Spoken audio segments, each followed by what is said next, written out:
Hello friends, welcome to নবায়ন online and studio. আজকের ভিডিওতে আমরা আলোচনা করব অনলাইনে গোর্খা সার্টিফিকেটের আবেদন কিভাবে করতে হয় এবং অনলাইনে গোর্খা সার্টিফিকেটের আবেদন করতে গেলে কোন কোন ডকুমেন্টস লাগে। তো ই-ডিস্ট্রিক্ট পোর্টালে লগ ইন করার পর সার্টিফিকেটস অপশানে ক্লিক করলেই গোর্খা সার্টিফিকেটস অপশান তোমরা পেয়ে যাবে। তো পুরো ফর্মটা যখন ফিল আপ হয়ে যাবে, শুধুমাত্র কোন কোন ডকুমেন্টস তোমাদের লাগবে এই ভিডিওতে আজকে আলোচনা করব। তো গোর্খা সার্টিফিকেটে আবেদনের জন্য অনেকগুলো ডকুমেন্টস কিন্তু এখানে লিস্ট করা রয়েছে। এই সমস্ত ডকুমেন্টসগুলো কিন্তু দেখো তোমাদেরকে দিতে হবে। তো এই ডকুমেন্টসগুলো কোন ফরম্যাটে তোমরা দেবে, জেপিজি, জেপিইজি, পিজেপিইজি অথবা পিডিএফ, এই ফরম্যাটে দিতে হবে এবং তোমাদেরকে ম্যাক্সিমাম 150 কেবির মধ্যে প্রতিটা ডকুমেন্টস রাখতে হবে। তো এই হলো ফরম্যাট। এবারে চলে আসি কি কি চাইছে। সবার প্রথমে চাইছে দেখো রেসিডেন্সিয়াল প্রুফ, তারপরে চাইছে identity proof, age proof, marksheet.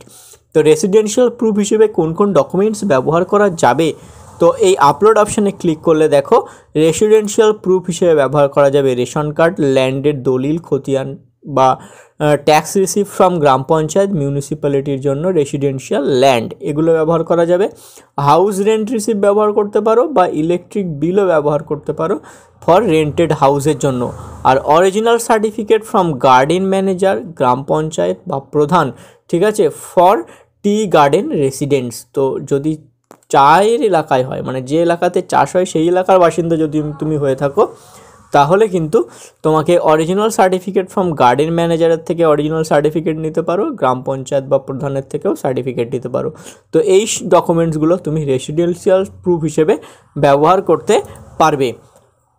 এরপরে দেখা যাক আইডেন্টিটি প্রুফ হিসেবে কোন কোন ডকুমেন্টস ব্যবহার করা যাবে। তো আইডেন্টিটি প্রুফ হিসেবে ভোটার আইডেন্টিফিকেশান কার্ড ব্যবহার করতে পারো, ড্রাইভিং লাইসেন্স ব্যবহার করতে পারো বা ব্যাংকের পাসবই ব্যবহার করতে পারো।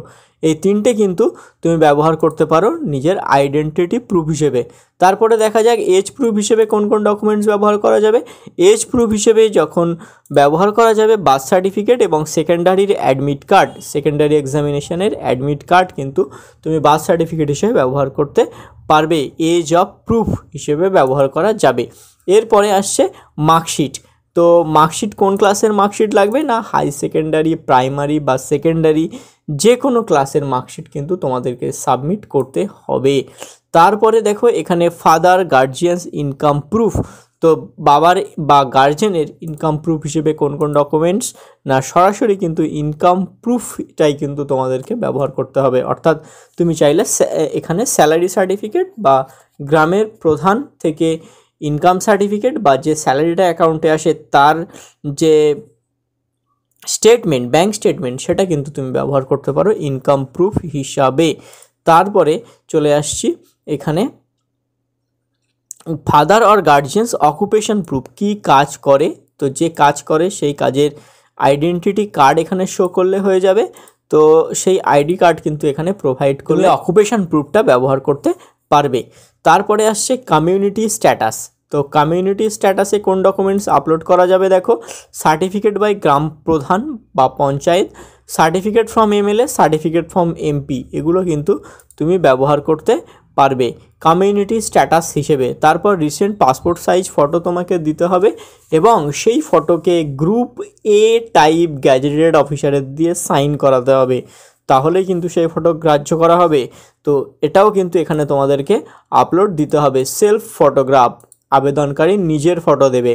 সিগনেচার, আবেদনকারী এখানে নিজের সিগনেচার আপলোড করতে পারবে, তো এখানে সিগনেচারও দিতে হবে। তারপরে current advertisement of the recruitment in army, BSF, CRPF, police etcetera.